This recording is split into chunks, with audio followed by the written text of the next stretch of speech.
Hello everyone, welcome to Okul India के सबसे affordable learning platform में आप सभी लोगों का एक बार फिर से बहुत बहुत स्वागत है। 21 फरवरी 2025 शुक्रवार यानी फ्राइडे का दिन और इंडियन एक्सप्रेस न्यूज़ एनालिसिस की आईना सीरीज़ लेकर मैं शांतनु सनवाल एक बार फिर से आपके सामने हाजिर हूँ। तो चलिए शुरू करते हैं।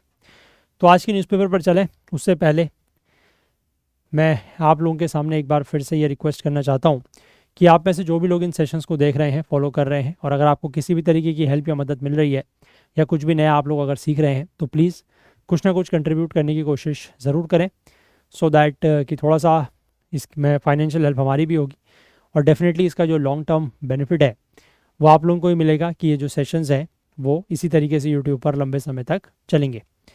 तो चलिए अब हम लोग आज के न्यूज़पेपर पर चलते हैं और एक दो दिन के लिए हमने थोड़ा सा चेंज करने की कोशिश की थी, बट आप में से मैं कहूँगा कि ज़्यादातर लोगों को वो तरीका अच्छा नहीं लग रहा है कि बार बार वीडियोस देखने पड़ेंगे, ज़्यादा टाइम वेस्ट होगा, है ना। कई सारे तरीके की जो कंसर्न्स हैं वो आप लोगों की तरफ से बताई गई हैं।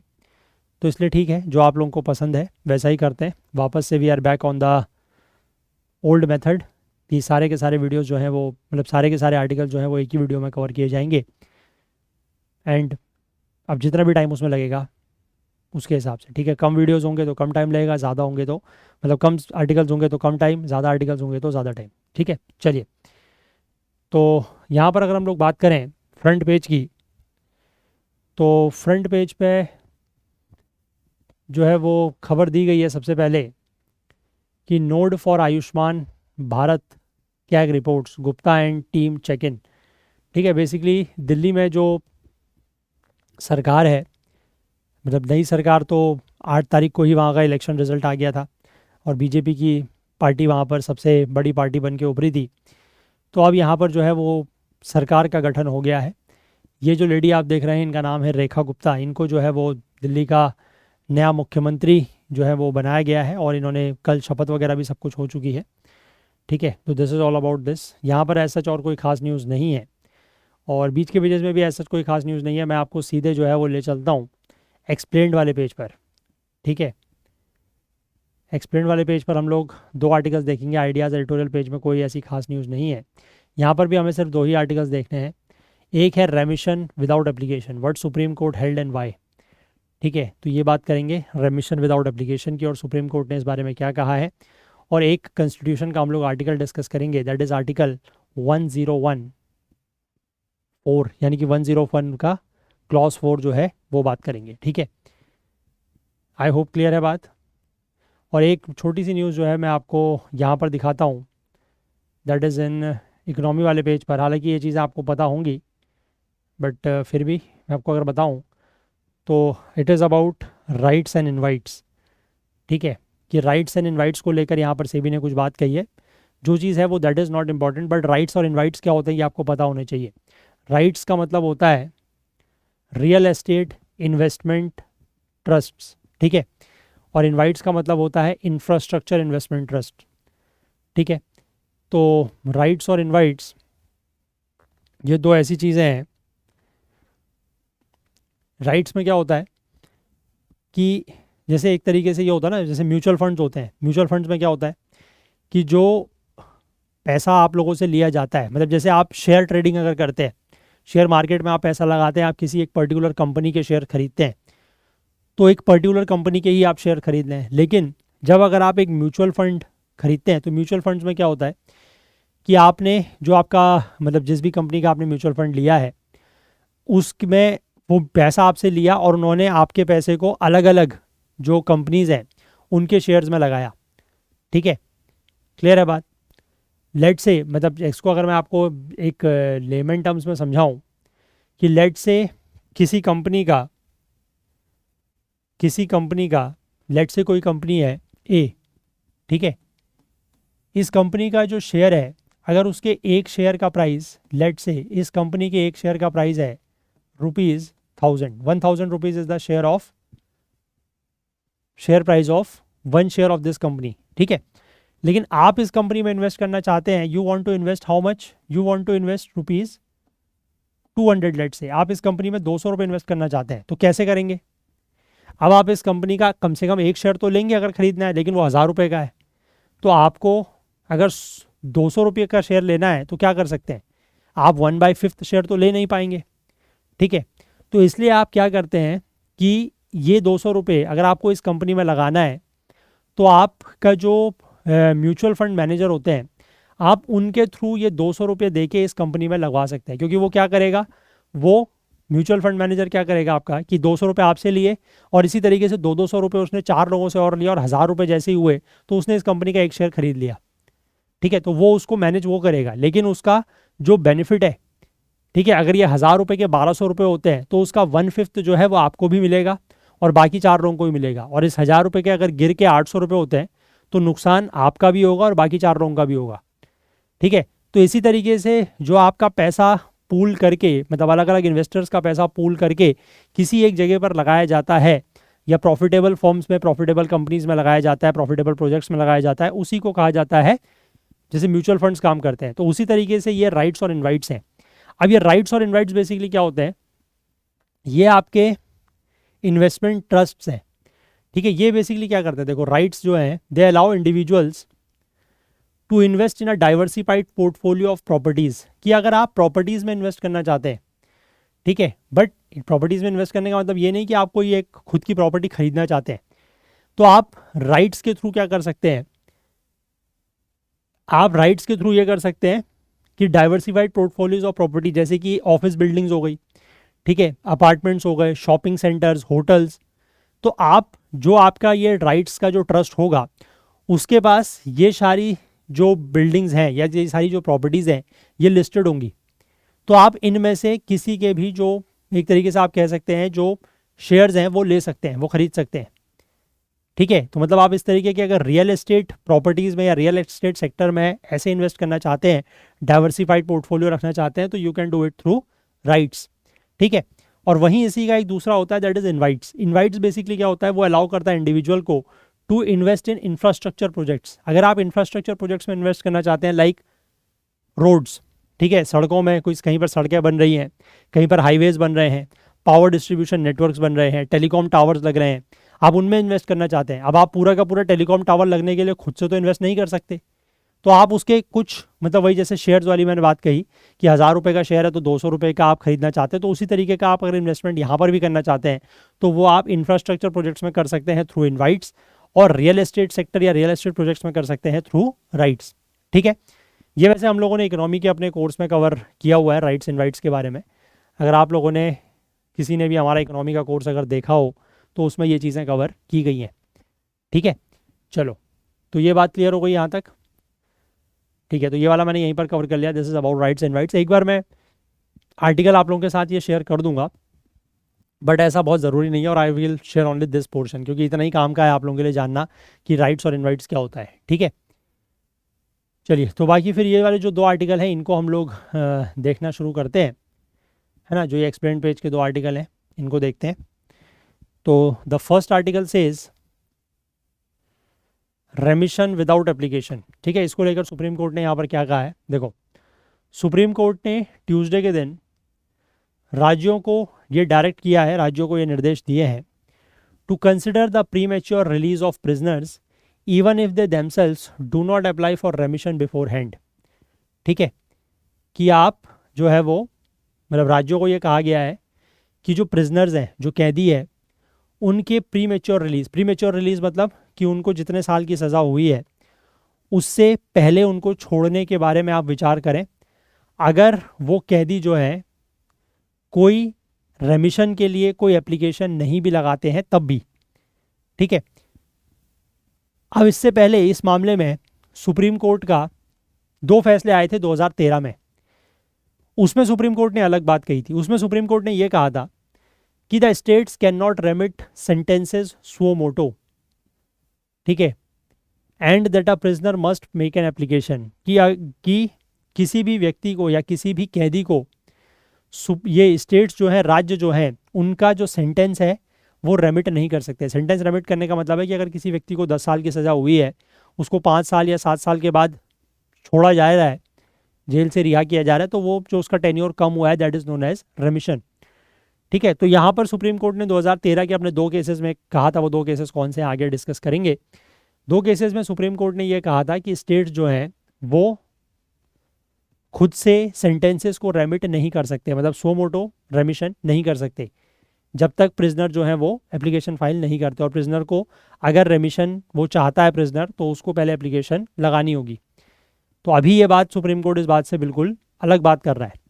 अब यहाँ पर जो 2 जजों की बेंच है that is justice Abhay S ओका एंड जस्टिस उज्जवल भुयान, उन्होंने जो कोर्ट का प्रीवियस स्टैंड था इन इट्स जजमेंट, ये जो फैसला था इन री का मतलब होता है इन द मैटर ऑफ, इस मामले में कौन सा मामला था, policy strategy for grant of bail, a suo motu case in instituted by the Supreme Court in 2021 to tackle issues regarding the overcrowding of prisons।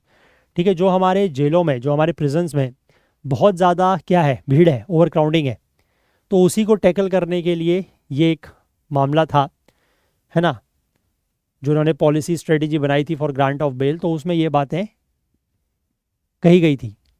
ठीक है, अब what is the law on remission, अब remission को लेकर क्या कानून है। तो the power of remission, remission की जो पावर है that refers to the power to reduce the period of a sentence for a person who has been found guilty of a crime. वही मैंने आपको बताया कि कोई भी व्यक्ति जो किसी अपराध का दोषी पाया गया है, he is not a accused, he is a guilty. ठीक है, गिल्टी अगर पाया गया है किसी भी अपराध का और उसको जेल हुई है लेट से 10 साल की, तो 10 साल के पीरियड को कम करना, लेट से 6 साल 7 साल जो भी है एज पर दी लॉ वो करना, that is known as remission.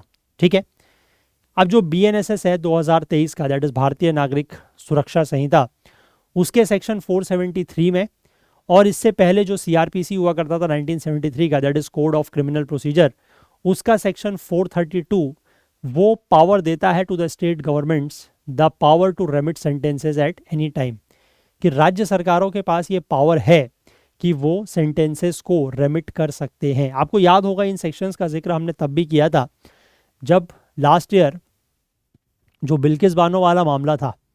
ठीक है, उसमें बिल्किस बानो के जो दोषी थे उनको सरकार की तरफ से छोड़ा गया था, आपको याद होगा, है ना, तो हमने वहाँ पर भी इन सेक्शंस का जिक्र उस समय भी किया था।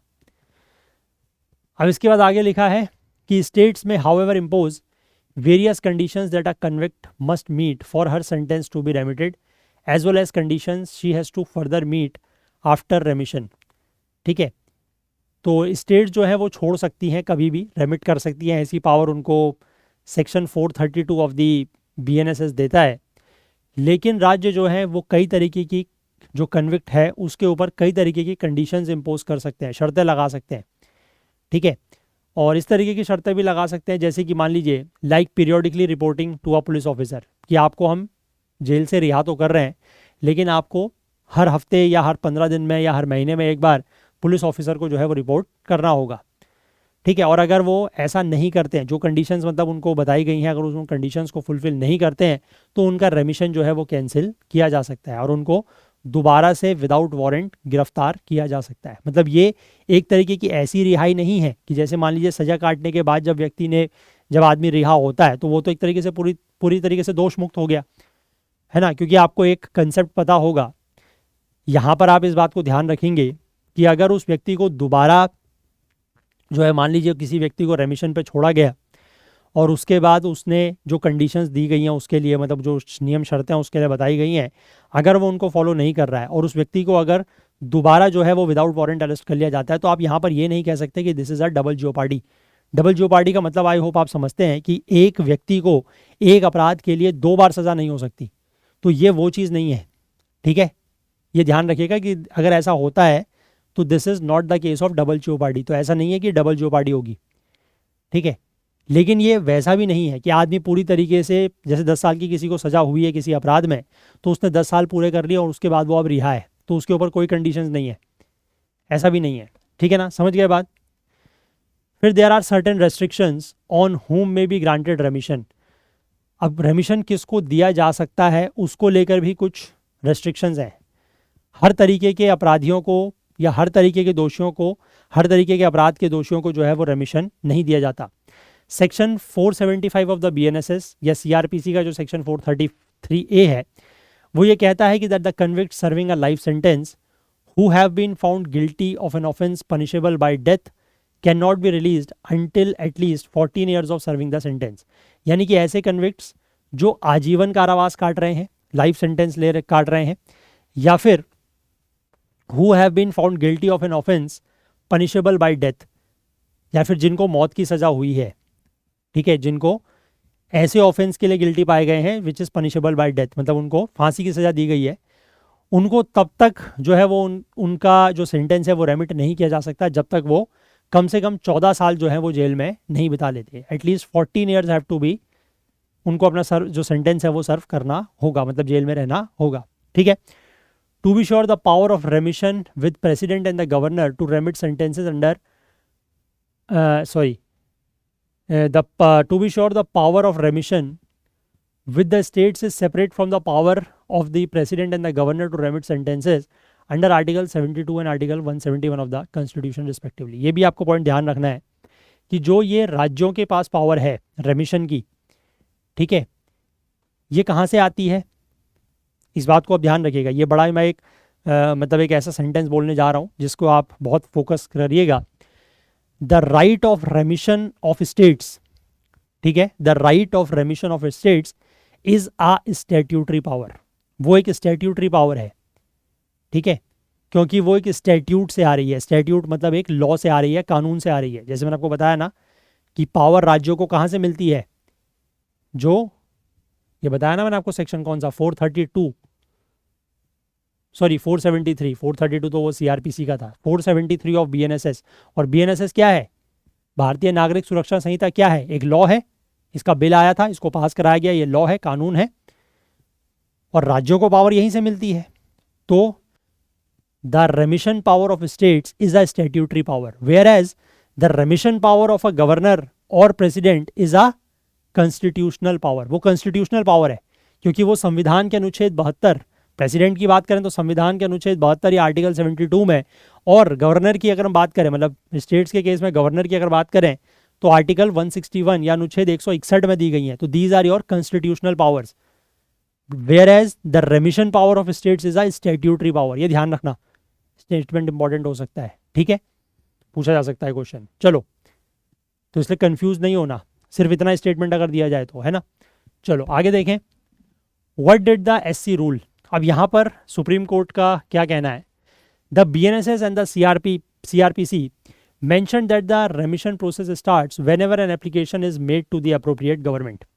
ठीक है, दोनों बीएनएसएस में भी और सीआरपीसी में भी ये चीज़ें लिखी गई हैं कि रेमिशन की प्रक्रिया या रेमिशन की जो प्रोसेस है वो तब शुरू होती है जब एप्लीकेशन लगाई जाती है किसके द्वारा, या तो जो कन्विक्ट है उसके द्वारा या उसके बिहाफ में किसी के द्वारा अगर लगाई जाती है, made to the appropriate government, मतलब अगर केंद्र सरकार से जुड़ा हुआ मामला है तो केंद्र सरकार को, राज्य सरकार से जुड़ा हुआ है तो राज्य सरकार को, ठीक है। द सुप्रीम कोर्ट रूल्ड, यहाँ पर सुप्रीम कोर्ट का ये कहना है कि that most states have specific policies prescribing eligibility conditions an application is not strictly necessary. तो रेमिशन को लेकर, क्योंकि ये है ना प्रिजन वाला जो सब्जेक्ट है, ये एक स्टेट सब्जेक्ट है, ठीक है, तो इसीलिए हर राज्य की अपनी अपनी पॉलिसी होती है जो रेमिशन के लिए एलिजिबिलिटी कंडीशंस को प्रिस्क्राइब करती है। तो इसलिए एप्लीकेशन का होना मैंडेटरी या नेसेसरी नहीं है, ऐसा सुप्रीम कोर्ट ने कहा है। और मैंने आपको पहले ही बताया कि ये दो सुप्रीम कोर्ट के जो फैसले थे 2013 के, उनसे अलग बात है। 2013 में जो केस था, एक केस है Sangeet and another versus state of Haryana और दूसरा केस है Mohinder Singh versus state of Punjab. इन दोनों ही केसेस में सुप्रीम कोर्ट ने क्या कहा था, the court had held that the power of remission under section 432, क्योंकि उस समय तो सीआरपीसी था, section 432 of the CRPC cannot be suo motu. यहाँ पर कोर्ट ने ये बात कही थी कि ये जो रेमिशन की पावर है under section 432 of the CrPC, ये सुओ मोटो नहीं हो सकती, यानी कि इसको स्टेट्स खुद से नहीं कर सकते जब तक उनके पास एप्लीकेशन नहीं आती है। इसके बाद ये वाला जो केस था दैट इज संगीत एंड अनदर वाला वर्सेज स्टेट ऑफ हरियाणा, इसमें यह एक्सप्लेन किया गया था कि in section 432 is only an enabling provision, meaning that it only enables the government to override a judicial decision by remitting a sentence which can be set into motion only through an application for remission by the convict or on his behalf। यानी कि section 432 जो है वो एक enabling provision है जो राज्य की सरकारों को या केंद्र की सरकार को ये इनेबल करता है कि वो एक जुडिशियल डिसीजन को ओवरराइड कर सकें बाय रेमिटिंग अ सेंटेंस। ठीक है, जुडिशियल डिसीजन कैसे? क्योंकि किसी को भी जो सज़ा सुनाई गई होगी, जितने भी साल की सुनाई गई होगी, वो तो जुडिशियल फैसला है, जुडिशियल डिसीजन है ना। किसी कोर्ट में कहीं तो सुनाई गई होगी सज़ा, तो जुडिशियल डिसीजन को ओवरराइड करने की जो पावर है या जो ओवरराइड करने का एक आप कह सकते हैं इनेबलिंग मेथड है या इनेबलिंग प्रोविजन है, वो सेक्शन 432 है। ठीक है, और ये तभी हो सकता है जब एप्लीकेशन आए रेमिशन के लिए, या तो कन्विक्ट के द्वारा खुद से या फिर उसके बिहाफ में कोई और इसको लेकर एप्लीकेशन लगाए तब।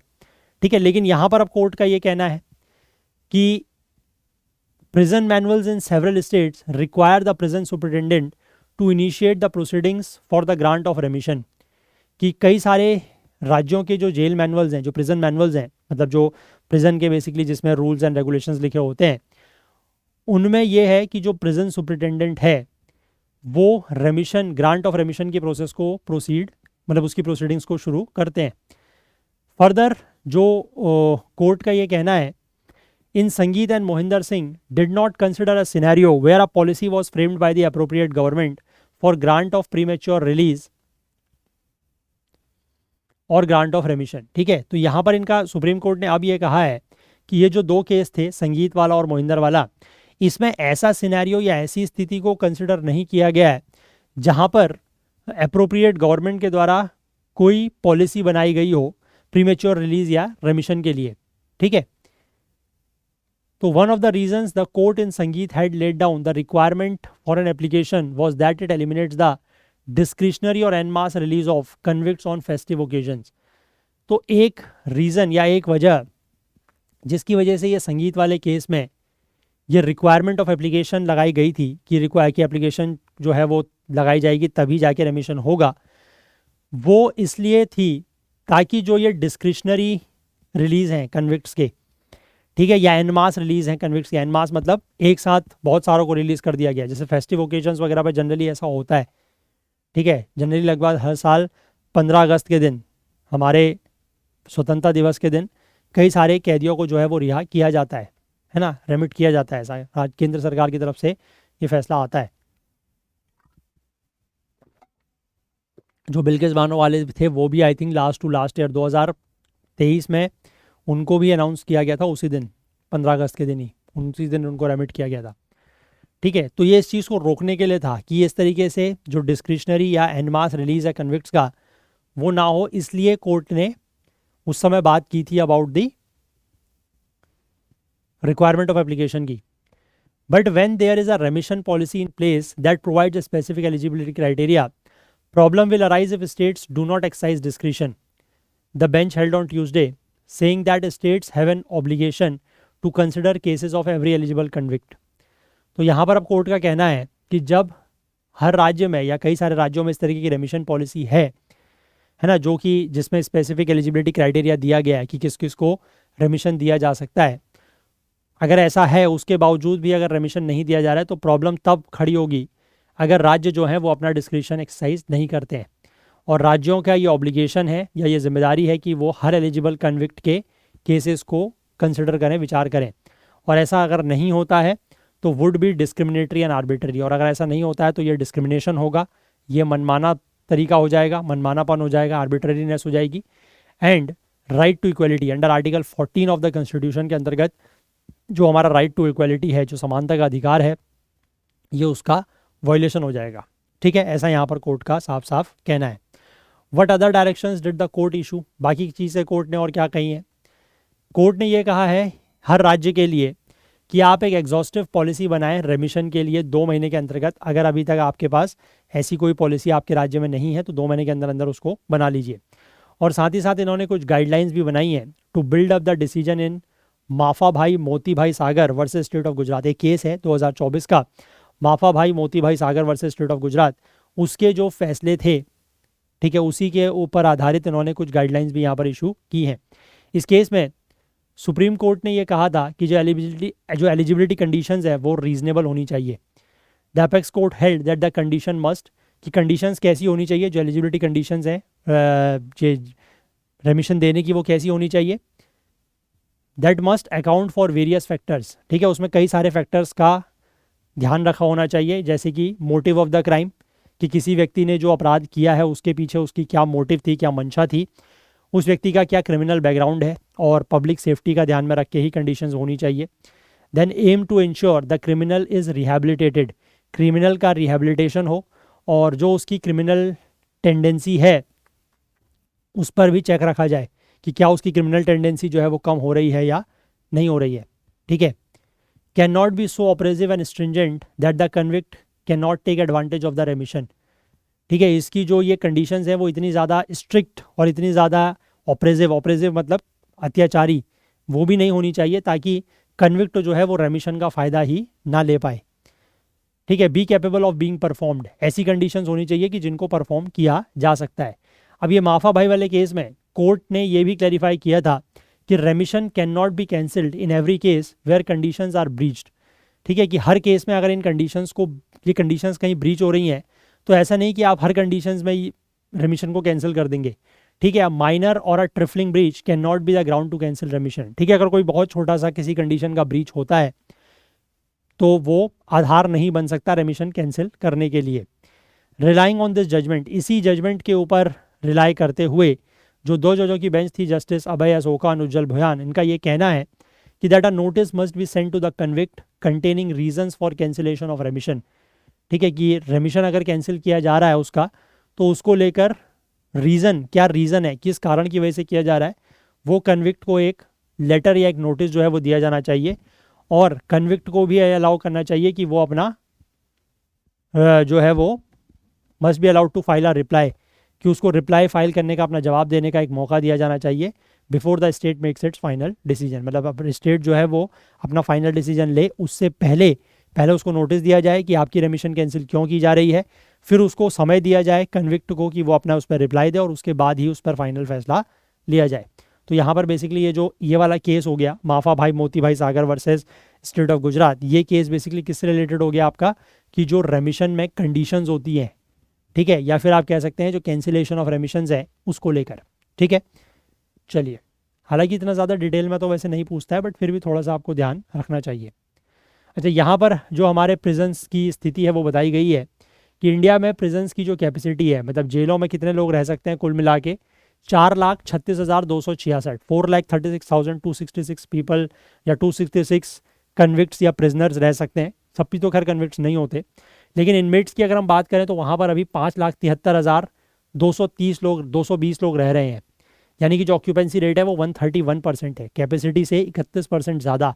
और उनमें से भी सबसे बड़ी बात यह है कि 75.8% या 76% के आसपास जो है वो अंडर ट्रायल्स हैं। अंडर ट्रायल्स मतलब जो अभी तक गिल्टी प्रूव नहीं हुए हैं, उनको लेकर अभी तक केस चल ही रहा है, ठीक है, उनका ट्रायल चल ही रहा है, तो 75% तो अंडर ट्रायल ही है, उनको भी जेल में रख रखा है, ठीक है। चलो, क्लियर है बात।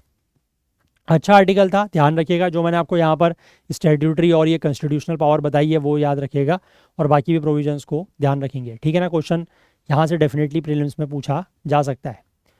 चलिए, और वैसे भी जैसे जैसे अब मतलब यूपीएससी आगे बढ़ रहा है, जैसे जैसे साल आगे बढ़ रहे हैं, तो आप सिर्फ एक ही बुक के ऊपर रिलाई करके ये नहीं कह सकते कि हर चीज़ जो है वो यहीं से आएगी। दो मोस्ट ऑफ द चीज़ें आज भी जो है वो स्टैंडर्ड बुक से आती हैं, बट कुछ कुछ सवाल आप लोगों ने पिछले कुछ सालों से देखने शुरू किए होंगे कि वो बुक से थोड़ा सा बाहर आने लगे हैं, है ना। खासकर मैंने एक चीज़ देखी और नोटिस करके मुझे थोड़ा सा हैरानी हुई है कि यूपीएससी के सिविल सर्विसेज में जनरली पॉलिटी के क्वेश्चन कंपैरेटिवली आसान है। अगर आपने कभी सीडीएस का पेपर उठा के देखा हो, ठीक है, आई होप आपने देखा होगा ज़रूर, सीडीएस का अगर आपने पेपर उठा के देखा हो तो वहाँ पर आप देखिएगा कि पॉलिटी के questions compare to civil services examination CDS में ज़्यादा टफ आते हैं। मैंने आपके साथ एक बात, शायद ये बात शेयर भी की थी कि सुप्रीम कोर्ट के जो जजमेंट्स वगैरह होते हैं ना, उनकी जो स्ट्रेट फॉरवर्ड जो लाइंस होती हैं, जो वर्डिक्ट्स में कहा जाता है, वो एज इट इज़ उठा के यूपीएससी सेंटेंस बना के आपको क्वेश्चन में दे रहा है। वो सीडीएस में बहुत ज़्यादा किया हुआ है वो काम, ठीक है।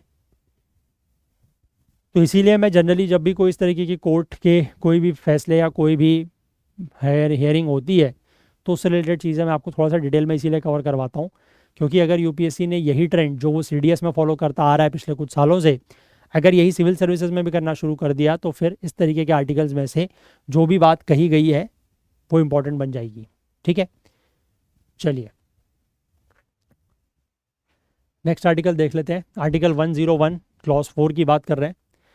यहाँ पर देखो मामला क्या है कि पंजाब की एक लोकसभा सीट है, दैट इज़ खडूर साहिब। ठीक है, अब यहाँ पर जब पिछले साल जब चुनाव हुए जून के महीने में, मतलब अप्रैल से लेकर जून के महीने में लोकसभा के चुनाव जो हुए, उसमें इस सीट से जो व्यक्ति चुनाव लड़े और चुनाव जीत के आए वो है अमृतपाल सिंह। ठीक है, ये वहाँ के एमपी तो बन गए, लेकिन ये व्यक्ति जो है वो अभी जेल में बंद है। तो ये व्यक्ति जो है वो पंजाब और हरियाणा के हाईकोर्ट में जाते हैं और इसलिए गए ताकि इन्होंने वहाँ पर ये बात कही कि इनको जो अभी पार्लियामेंट का सत्र चल रहा है, अभी पार्लियामेंट का कौन सा सत्र चल रहा है, बजट सत्र चल रहा है ना, अभी कुछ दिनों का ब्रेक है, उसके बाद फिर दोबारा से वो रिज्यूम होगा। तो पार्लियामेंट का जो ऑनगोइंग सेशन है ये इसका बजट सेशन का, इनको वो अटेंड करने दिया जाए, अदरवाइज़ इनकी जो सीट है वो क्या हो जाएगी, खाली हो जाएगी, वैकेंट हो जाएगी, क्योंकि ये बहुत लंबे समय से सदन से जो है वो बाहर है, एब्सेंट है। ठीक है, अब इनके ऊपर बेसिकली जो चार्जेस हैं वो एनएसए लगा हुआ है, नेशनल सिक्योरिटी एक्ट, रासू का जिसको कहते हैं, राष्ट्रीय सुरक्षा कानून, वो इनके ऊपर लगा हुआ है। और ये आसाम के डिब्रूगढ़ में जो है वो डिटेन्ड है अप्रैल 2023 से। इन्होंने जो 2024 का चुनाव लड़ा वो प्रिजन से ही, यानी कि जेल से ही लड़ा और चुनाव ये जीत भी गए। लेकिन जो पीआरएस वेबसाइट है, पीआरएस लेजिस्लेटिव रिसर्च डेटा, वो ये बताता है कि इन्होंने अभी तक जो इनकी अटेंडेंस है लोकसभा में वो सिर्फ 2% की है। ये सिर्फ पिछले साल उस दिन एक दिन इन्होंने जो है वो लोकसभा अटेंड की थी जब इनको शपथ दिलाई गई थी, बस। ठीक है, अब इसके बाद यहाँ पर जो कॉन्स्टिट्यूशनल प्रोविज़न है, ये जो आर्टिकल 1014 है, वो क्या कहता है कि if for a period of 60 days a member of either house of the parliament is without permission of the house absent from all meetings thereof, the house may declare his seat vacant। यह article 101 का clause 4 कहता है कि अगर 60 दिन के period के लिए, ठीक है, 60 दिन के पीरियड के लिए either house of the parliament यानी कि लोकसभा या राज्यसभा का कोई भी सदस्य अगर हाउस की परमिशन के बिना हाउस की जो मीटिंग्स हैं, मतलब जो सदन बैठती है, उससे अगर एब्सेंट है तो हाउस जो है वो उसकी सीट को वैकेंट या खाली डिक्लेयर कर सकता है। ठीक है, हालांकि ये जो 60 डेज़ का पीरियड है इसमें कोई भी ऐसा समय इंक्लूड नहीं होता जिसमें हाउस या तो प्रोरोग कर दिया गया है और is adjourned for more then 4 consecutive days. ठीक है, 4 दिन से ज़्यादा अगर हाउस एडजर्न्ड है तो फिर ये 60 डेज में वो दिन काउंट नहीं होंगे। Effectively the period of absence is the only calculated based on the actual sitting of the parliament, यानी कि जो पार्लियामेंट की एक्चुअल सिटिंग होती है उसके कितने दिन, वो जितने दिन भी एक्चुअल सिटिंग होगी उसी हिसाब से वो कैलकुलेट किया जाता है। अब ये अमृतपाल की जो मैं बात करूं तो मैंने आपको वही बताया कि इन्होंने सिर्फ एक सिटिंग ली है अभी तक लोकसभा की, है ना, जिसमें इनको पिछले साल जुलाई के महीने में शपथ दिलाई गई थी। उसके बाद से ये आसाम में ही डिटेन है और अभी तक लगभग इनके कम से कम 50 एब्सेंट हो चुकी है। ठीक है, यहाँ पर लोकसभा के एक फॉर्मर सेक्रेटरी जनरल है पीडीटी आचारी, उनका ये कहना है कि उनको अभी तक ऐसा कोई भी सिंगल इंस्टेंस या कोई भी ऐसा वाकया याद नहीं है जब आर्टिकल 1014 का इस्तेमाल कर किया गया हो और किसी एमपी की सीट जो है वो इस वजह से एमपी की सीट चली गई हो। ठीक है, अब दूसरी बात यहाँ पर यह है the MP can seek leave. Article 1014 का जो ऑपरेटिव टर्म है वो है without permission of the house, यानी कि आप ऐसा नहीं है कि आप अगर आपकी कोई मजबूरी है तो आप हाउस से एब्सेंट नहीं हो सकते हैं, 60 दिन से ज़्यादा के लिए भी हो सकते हैं, बट द कंडीशन इज़ कि आपको हाउस की परमिशन लेनी होगी। अगर आप हाउस की परमिशन नहीं लेते हैं तो फिर वो नहीं हो पाएगा। ठीक है, मतलब फिर आपकी वो सीट वैकेंट हो सकती है। तो फॉर लॉन्ग एब्सेंसेस, जो अगर किसी को बहुत लंबी छुट्टियां चाहिए, है ना, लंबे समय तक अगर वो लोकसभा में या राज्यसभा में नहीं आ सकते हैं, तो एमपीज जो है वो एक कमेटी होती है, that is committee on absence of members from the sitting of the house. ठीक है, ये एक पार्लियामेंट्री पैनल, एक पार्लियामेंट्री कमेटी है जो इस इशू के साथ डील करता है। ठीक है, तो पहले बेसिकली क्या होता है कि कमेटी को आप जो एप्लीकेशन है वो फाइल करते हैं। कमेटी जो है वो हर लीव एप्लीकेशन के ऊपर रिकमेंडेशन देती है और उसके बाद वो जाता है कंसर्न्ड हाउस के पास। यानी कि अगर लोकसभा का सदस्य है तो लोकसभा के पास जाएगी वो एप्लीकेशन, अगर राज्यसभा का मेंबर है तो राज्यसभा के पास जाएगी।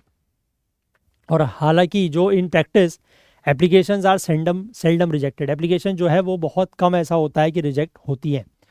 ठीक है, अमृतपाल क्योंकि अभी एमपी तो है ही है, तो इनका ये अधिकार है कि वो इस पैनल को लिखें और इस बात की परमिशन ले लें कि वो इस आधार पर एब्सेंट होंगे क्योंकि वो जेल में हैं और उनको बेल जो है वो नहीं मिल रही है, उनको जमानत नहीं मिल रही है, तो इसलिए वो सदन में मौजूद नहीं रह सकते हैं।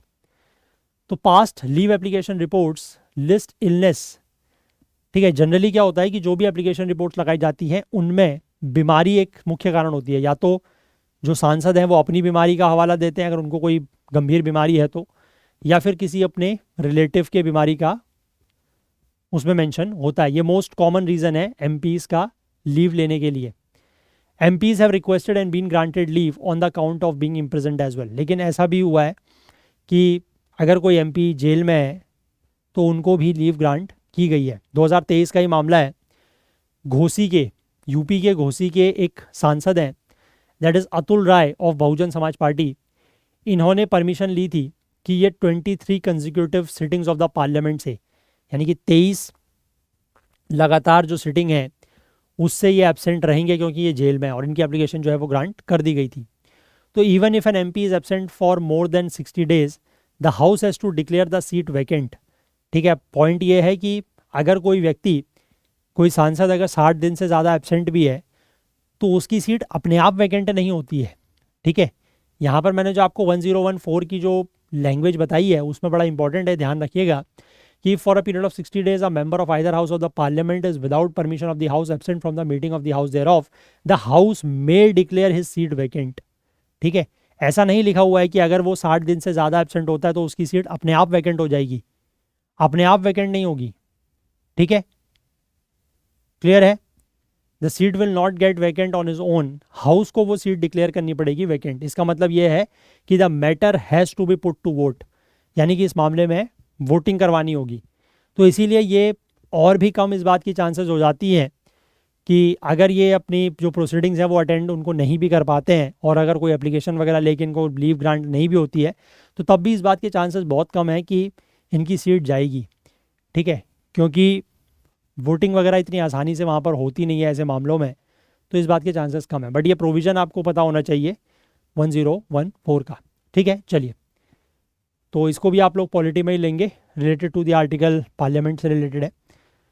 चलिए, तो यही आर्टिकल्स थे आज के दो जो मैंने आपको इंपॉर्टेंट बताए, और वो राइट्स एंड इनवाइट्स वाले का जो एक छोटा सा बॉक्स दिया हुआ है वो मैं आपके साथ शेयर करूँगा, सो दैट कि आपको थोड़ा सा ये याद रहे बस कि what are rights and invites. ठीक है, चलिए, बाकी आप हमारे प्रीलिम्स की टेस्ट सीरीज़ में ज्वाइन कर सकते हैं।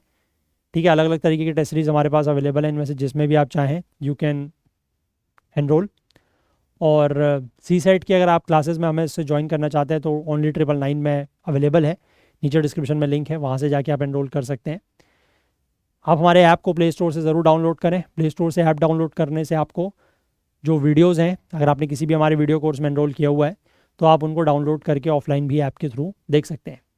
बाकी अगर आपको हमारे एफर्ट्स हेल्पफुल लग रहे हैं तो प्लीज़ कुछ ना कुछ कंट्रीब्यूट करने की कोशिश ज़रूर करें, सो दैट कि थोड़ा सा फाइनेंशियल हेल्प हमारी भी होगी और डेफिनेटली इसका जो लॉन्ग टर्म बेनिफिट है वो आप लोगों को ही मिलेगा, इस सेंस में कि ये जो सेशंस हैं वो इसी तरीके से यूट्यूब पर लंबे समय तक चल पाएंगे। तो चलिए, अगर आपको आज का सेशन पसंद आया हो तो लाइक ज़रूर करें, ज़्यादा से ज़्यादा शेयर करें। आपके जो भी डाउट्स हैं, जो भी क्वेरीज़ हैं वो आप कमेंट कर सकते हैं। चैनल को अभी तक आपने सब्सक्राइब नहीं किया है तो वो भी ज़रूर करें, बेल आइकन प्रेस करना ना भूलें ताकि वीडियोस की नोटिफिकेशन आपको ऑन टाइम मिल सके। और साथ ही साथ हाईलाइटेड आर्टिकल्स आपको करंट अफेयर्स ओकुल टेलीग्राम चैनल पर मिल जाएंगे, जिसका लिंक नीचे डिस्क्रिप्शन में दिया हुआ है, या फिर आप इसको करंट अफेयर्स ओकुल सर्च करके भी ज्वाइन कर सकते हैं, या इस QR कोड को स्कैन करके भी ज्वाइन कर सकते हैं।